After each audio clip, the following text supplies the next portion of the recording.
Okay, I finally saw Nosferatu, which means I can finally make this ranking video. 2024 was honestly like a really good fucking year for horror movies, I think. So much so that I am making this as a top 20 video instead of my normal like top 10. Like when I was looking at my list and I was looking at the cutoff, like between the number 10 spot and the number 11 spot, I just felt like I would miss out on mentioning some great movie. And I'll need to check the stats to confirm, but I feel like this might be like my overall highest rated year. I think majority of this list is like 4 stars and up for the most part. Like if I had to give it an average, like it's probably like a 3.75 or a 4 or something. It's kind of crazy. And as such, I just need you to know that this ranking was incredibly hard to make, especially when we get to the tippy top ones. I really struggled with that. These movies are just so completely different. It's really hard to compare them. I find that a struggle every single year. Honestly, I feel like a tier ranking list would probably be better for these purposes, but then most of them would end up on like the S and the A tier, so I don't know how helpful that would be. All right, so I can't stall any longer. This is your last chance to grab a snack and get comfy because this will probably be a slightly longer video. So coming in at number 20 is Trap, which is the newest from M. Night Shyamalan, and a return to the horror genre from Josh Hartnett. Loved the premise of a dad taking his kid to a concert that turns out to be a front to catch a serial killer. I still think the trailer giving the twist that Josh Hartnett was the killer was a bad move, but I think his performance was a lot of fun. This movie had some cool moments and also had Shyamalan's like trademark for taking some things a little over the top to a slightly ridiculous level that it just works. It just works for him. And I think it worked really well in this movie as well. Number 19 is Late Night with the Devil. I feel like the vibes were pretty immaculate in this one. I loved the look of the movie, the colors, all felt very vintage in a way that's super pleasing, especially as a Halloween movie. I don't think the found footage aspect quite worked with the time period, especially all of the very convenient shots of behind the scene moments where I just feel like a camera would not be present during that time. But the slow descent into madness was really great, and it's a movie that I've grown to like a little more after that first watch. I think the controversy surrounding the use of AI art, while important to talk about, and I'm not saying that people shouldn't have talked about it for this movie, but I think it definitely colored my perception going into the film in the first place. All right, coming in at number 18 is one that I know a lot of you guys really liked, and I liked it too, just not as much as a certain other religiously charged pregnancy horror movie, and that is Immaculate. It's one of 2 religiously charged pregnancy horror movies that not a single soul could have predicted following the overturning of Roe v. Wade, am I right? I think the last sequence of this movie makes up a lot for the things I didn't vibe with. And that's not to say it was bad, I just felt like the buildup to the intensity of that final scene was a little tame. If they were willing to go as far as Sydney Sweeney completely fucking ripping her vocal cords directly into camera whilst covered in blood, followed by her crushing the spawn of Satan with a rock, they could have done a better ramp up in my opinion. But obviously I still think about that last sequence so much, which is why I made it to this list. So number 17 is mostly here for nostalgia. Beetle Juice, Beetle Juice. My love for the first movie was strong enough to keep it on the list, but let me be clear when I say they could have done so much better with the plot while keeping the integrity of the story's themes. They just stuffed way too much into this movie, and for what? Literally for what? But I loved seeing Michael Keaton, Winona Ryder, and Queen of My Heart, Catherine O'Hara back in these roles. Like the press tour is kind of what got me with this one. It got me really excited when I wasn't excited at all previously. Just seeing the cast back together and talking about the influence of the original film really got me in my heart space.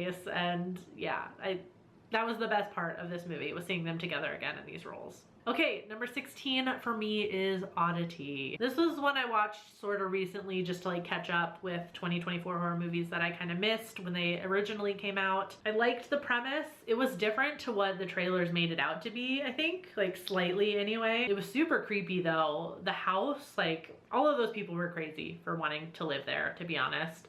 And the sister with her creepy fucking mannequin thing. Fuck that. Lots going on, especially by the end, to the point where I feel like it didn't quite stick the landing, but the majority of the movie was really atmospheric and scary. That, and it was something a little different to your typical haunted house story. Speaking of not sticking the landing at the end, number 15 for me is Maxine, which is the conclusion to the X trilogy, I think I remember. Is that what it's supposed to be called? From Ty West. Compared to X and Pearl, I feel like this one was like a little eh.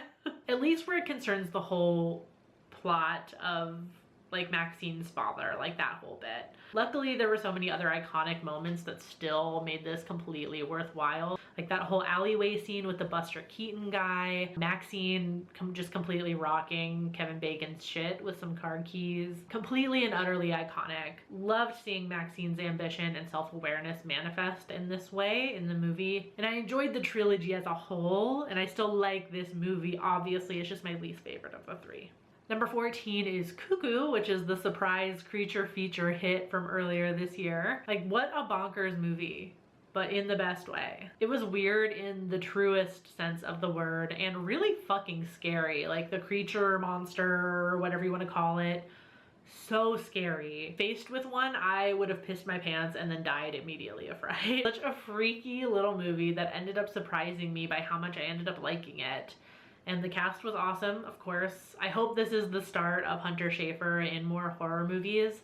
And Dan Stevens was so creepy and so funny as Eric Hoenig. He's having a great year in horror, Dan Stevens is. Coming in at number 13 for me is A Quiet Place Day 1, showing us the first day of this alien apocalypse that we know from the previous two films. But it's set in one of the loudest places in the United States, New York City. I'll admit, I have this one spoiled for me intentionally.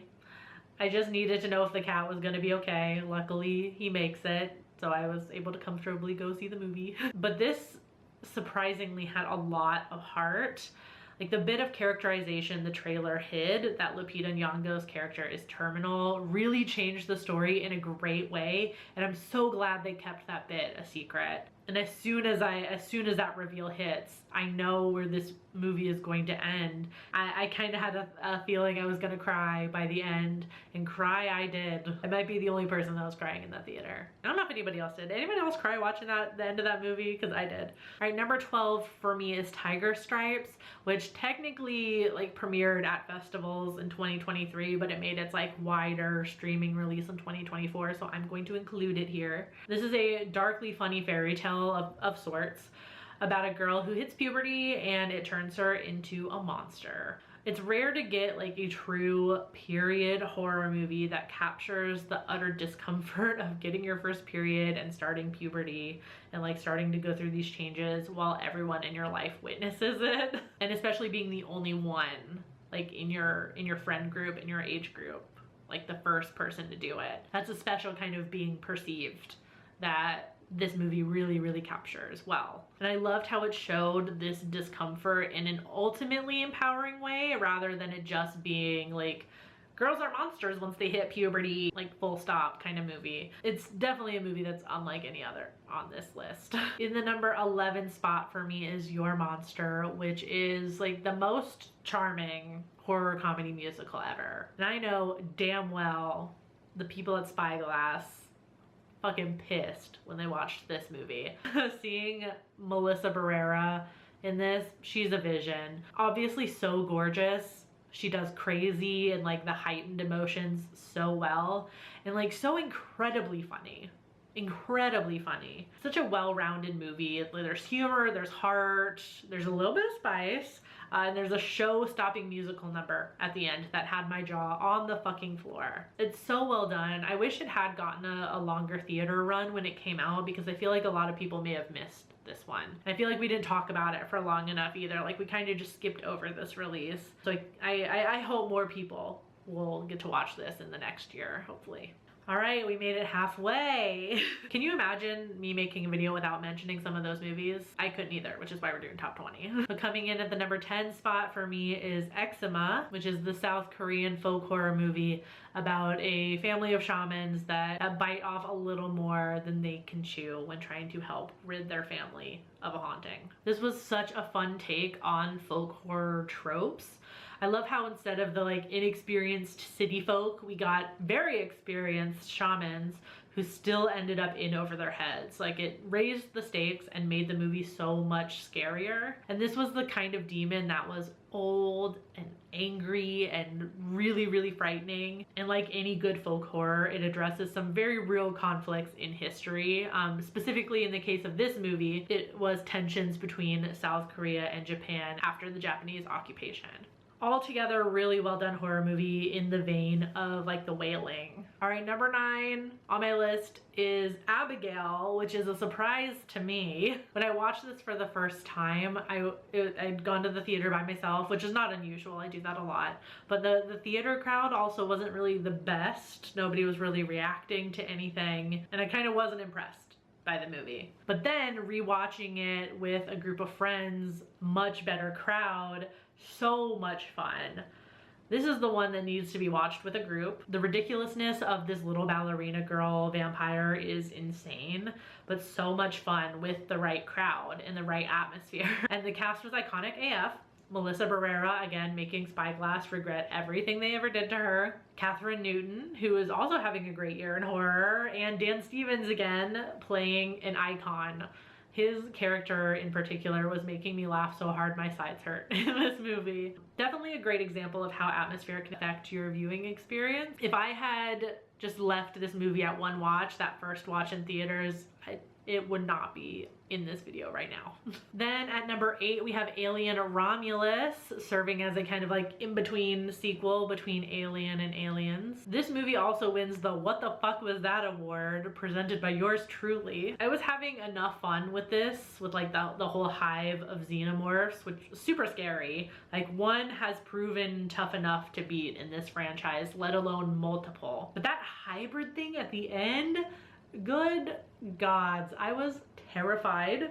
That was low-key scarier than the xenomorphs. I'm just gonna go ahead and say it. No disrespect, but whoever came up with that needs to seek help. And I mean that as a compliment. The movie as a whole, though, was pretty much exactly what I expected out of an Alien movie, though. Like, it truly just like left completely satisfied. I got exactly what I expected going in, and I had a great time. And now for something completely different, number 7 for me is Stop Motion, which is a dark AF movie about a stop motion artist who creates something that comes to life. Very unique visuals. I love the stop motion inclusions, the classic descent into madness from creating a piece of art, all great things. I just loved the unique medium used to convey something that definitely has been explored before. It was also kind of meta in a way, like seeing an artist work out their traumas and dark feelings into a horror movie within a horror movie. Nice little self-referential moment there, which you guys know I love. There's nothing I appreciate more than being self-aware. So coming in at number 6 is what I thought was the better of the 2 religiously charged pregnancy horror movies that came out this year. The first Omen. I felt like this movie went there sooner than Immaculate and built up the crazy to a fever pitch just a little bit better for me. I thought it was just a really well done prequel that honestly I think you could watch just on its own, because it really doesn't even factor into the rest of the Omen movies until the very end. And I think that's the biggest moment where if you haven't seen the first one, you might not really understand the gravity of what's happening. But everything else apart from that, like, you could watch it knowing nothing else. This movie had me squirming in my seat, super uncomfortable moments, but necessary. And that reference to the iconic subway scene from Possession was great. All around, I thought it was a great movie, and I would happily watch another Omen movie from this writer-director duo if they were to make one. I don't know if there's one in the works, but I'd be down to watch it. In the number 5 spot is one that almost a year on from this movie I fear is not going to get its flowers until a little bit later, and that is Lisa Frankenstein, which I don't understand because the movie was just so much fun. Catherine Newton was hilarious and utterly iconic, like giving us such a cunty performance.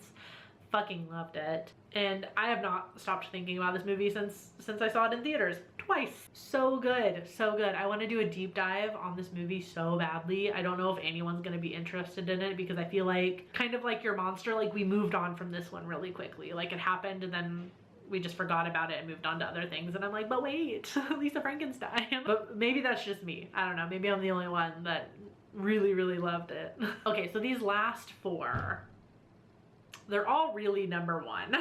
They're just so different. It's really hard to compare them. So don't get too hung up on the ranking beyond this point.